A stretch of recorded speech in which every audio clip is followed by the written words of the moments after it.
What's up? Hey, Jerry, what's going on, man? How are you? Good. How are you? I'm good. I appreciate you taking a couple of minutes to talk 25 years of Infest. The tour went on sale yesterday, and I was prepping this interview, and I realized that back in 2019, I interviewed Jacoby at Sonic Temple, and we talked about the 20th anniversary and what you guys were going to do to celebrate.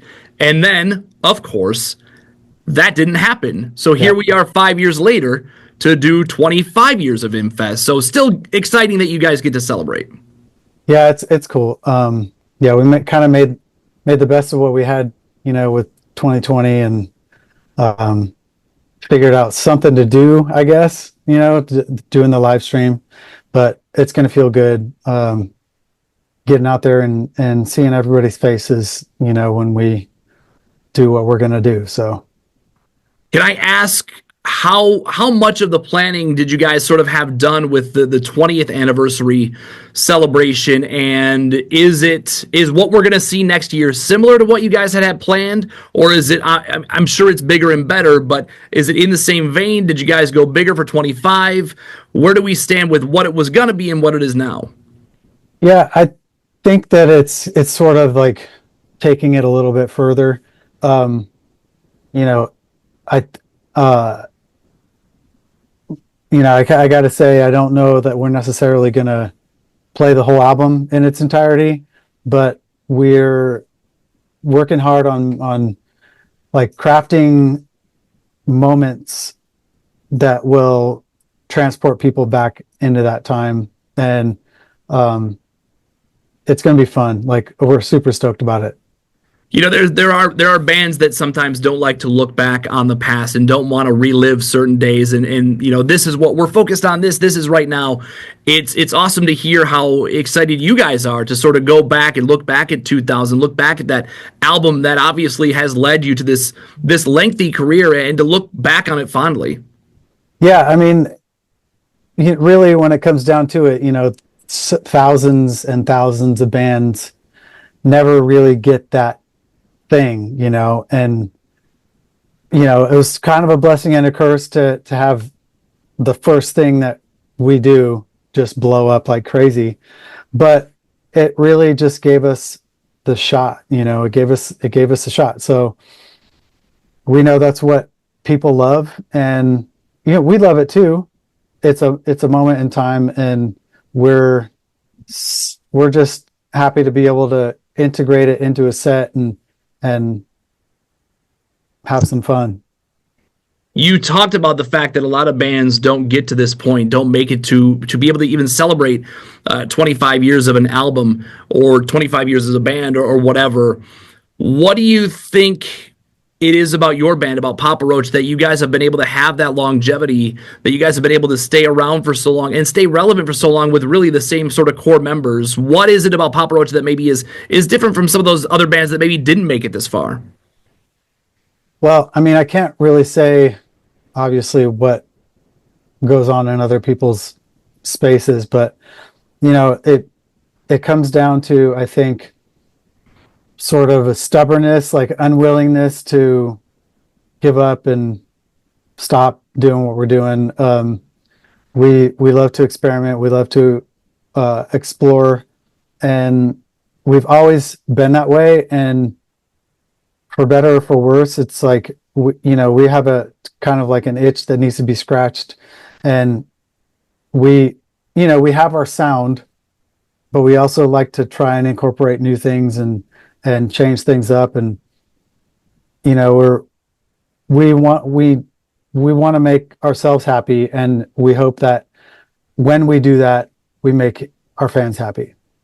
Yeah, when I think about Papa Roach, and I've been in radio for almost as long as Last Resort and Infest has been out. So I've been here for Last Resort, and for Getting Away with Murder, and Scars, and Leave a Light On, and all these different songs that you guys have been able to sort of weave through different lanes, and like you said, sort of experiment and do things differently. You're not pigeonholed into Last Resort as our sound, and that's what we do, and we're only going to do that for 25 years, because I don't know that you'd be here 25 years later if that's all you did the entire time. Instead, Papa Roach is this band that dabbles in everything.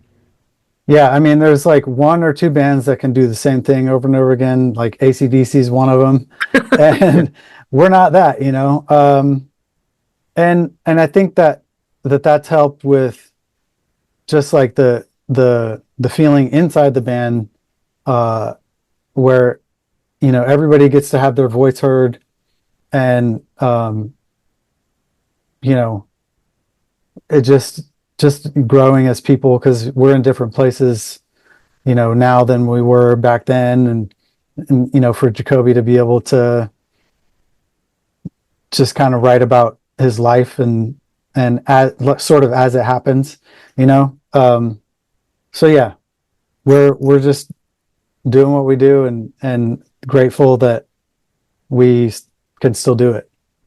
Yeah, I think the one of the other things that I think you guys have been able to do, I mean, back in 2000, social media, MySpace, Facebook, TikTok, all that stuff wasn't a thing. We were worried about CD sales and radio airplay. Now you've got Spotify, you've got social media. One thing that you guys have done, and we saw this a couple of years ago when you played Bay City, is that you guys have really taken to social media, Jacoby especially, doing the TikToks. And when you're going out into these venues, and you did it here with a guy we call the Ranchman, where you played Bay City. You Oh had yeah. Phobia 86 come to the show and film content with you guys, which you then put out. That's something that I don't know that any other band is doing, where you find who the sort of local content creator is and you make stuff with them to reach a whole new audience, which is just another way to extend that longevity.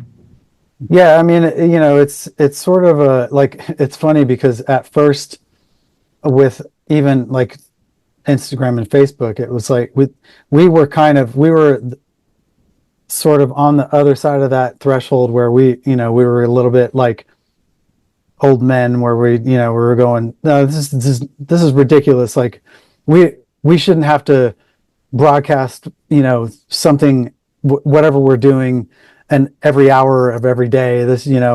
And at the time, my brother was handling our social media, and he's 3 years younger, so I feel like was on the other side of that, and really understanding the importance and kind of basically where everything was going, and through persistence, it really just kind of drilled it into our heads that this is how you're going to reach people. Like, and the other element to it is that you have a direct connection with people. You're not going through gatekeepers. And you know uh we really like, obviously, Facebook and Instagram, but then TikTok came, and that was another step where you know my basically the what I viewed it as was still like a kids dancing app, and where I was just like, no, we're not, we don't do that, like, no. And he took us a minute. Then he said, he's basically going, you do what you want to do, you do what comes natural to you, or like if you want to, you want to be funny or you want to be serious, whatever it is. And once we were able to kind of wrap our heads around it, we started to have fun with it and really explore like the possibilities. And yeah, that was one of those things. And it's how you reach people now. And so we were lucky to have him and Jacoby's brother Bryson sort of guiding us in that, and bringing us around to the idea, and it's been great. Yeah, it's awesome. Like I said, to be able to watch what you guys have done over the course of the last 20 years, and to see you guys again sort of adapt and change. I think when we talk about longevity and we talk about Papa Roach being around so long, I think the most surprising thing to learn is that Bert Kreischer has been a member of the band for 20 plus years, which, with everything that you guys have done, at no point did any of us know that. Now all of a sudden Bertie Boy is like, oh yeah, I'm picking up lunch on the way to go see the guys at the studio. Yeah, he's really good at keeping a secret. Can't keep his shirt on, but can keep a secret. Exactly. Yeah, we met him in Australia. We were doing a tour with the U's down there, and he was there doing shows, and we hung out. And then not too long after that, we did his podcast, and it just he's an awesome dude, and I'm so glad that he did that. And uh, it's also it's super cool. Like I really hope that we get to have him at a show doing something one day. You know? Yeah, it would be awesome to get him to go on stage and introduce you guys and do the whole, I mean, do the machine, take the shirt off. That'd be awesome. Yeah, totally. 25 years obviously is a long time to do anything. Is there anything that you haven't accomplished personally as a band that's still on the Papa Roach bucket list that you're like, man, 25 years we haven't done this yet. 25 years we haven't done that yet. Is there anything out there that you're still like, I hope we get there? I mean, yeah, there's like, I mean, coming up this next tour, we're going to be headlining arenas, which is something that was, on the list, which is awesome. And then, I think it'd be cool to do SNL at one point. Um, there's some other things that are in the works that are on that list that quite potentially could happen next year. So I'm like crossing fingers, and I don't want to say what they are because I don't want to jinx them. But yeah, things are looking up, and it's been a great like we've had this year. I mean, I wouldn't say off because we're working in the studio and we're setting everything up, but not being on tour has allowed us to really like buckle down and focus on, building all the blocks for next year and coming out the gate next year. And it's going to be a whirlwind, but we're excited. I was going to say it's been a few years since Ego Trip came out. You guys are pretty consistent with putting out new records every 2 to 3 years. So I'm assuming 2025, not only are we celebrating 25 years of the debut, but also a new album too. Yes, sir. New music. I think it's probably the new song is going to come before the tour for sure. I want to say January, February, but yeah. Let's talk about that tour. Rise of the Roach went on sale yesterday, was announced last week. It's pretty surprising that you guys, 25 years, Rise Against, just as long, have never toured together before, considering you're both celebrating these big anniversaries. How does this happen? Do you both know that you have the anniversary things happening? Is it just you're friends with Tim and we're talking about it? How does this all happen? I didn't even put it together that they had the anniversary, the same year. So that wasn't a consideration, but I mean, we've known those guys for a while. We've been fans of the band for a long time. We've done shows like festival shows with them, and they've been on the list for us to tour with. It's just that schedules don't match up. Record cycles don't match up, or one band has toured in the States already, or one band has toured here already and can't do it again. So all those factors come into play, and finally we're checking that one off the list, and I'm stoked because they're a career band. Under Oath is a career band. Everybody's got hits, and the audiences are I feel like they're different enough, but there's a lot of overlap. So it's going to be, I think it's going to be a great show. And I think the other thing that's important, especially with touring with you guys, is that you want somebody that matches the energy that you guys bring to the stage, because you guys are, and have been for so long, a band that I will tell anyone who will listen, go see them. It's one of the most exciting, energetic shows you'll ever see. And Rise Against and Under Oath are right there with you. You want to have a Shinedown. You want to have a Falling in Reverse that's going to go out there and they're going to match you guys toe to toe. Yeah, it's going to be, it's going to be bring your A game, basically. Like, we don't want to get shown up, and I'm sure they probably don't want to get shown up either. So it's going to be win-win, I know when you have bands like you guys, like Rise Against, coming together, it doesn't always work out the way it's supposed to. There's a story going viral, I'm not going to name names, of somebody getting punched by somebody else and leaving a tour. Because you've been at this so long, and because you've done so many tours, how do you handle, maybe there's some egos, maybe some issues arise during the tour. How do you make sure that everything goes off without a hitch, and you don't have a situation like what we're seeing with some other bands where somebody gets punched in the mouth or whatever? Is it just we've been doing this a long time, we keep things professional, or is it more to or is there more than that? Yeah, it's really just like, sort of like seeing down the road and not letting ego get in the way. There's just so many things that we've learned over the years that, we don't like, we don't get rolled over, but at the same time, if we have to compromise a little bit just to make things happen, we'll do that, and sort of like remember it next time kind of thing. You know what I mean? Like, so it's just really, it comes down to trying to make things run as smoothly as possible to a certain point. And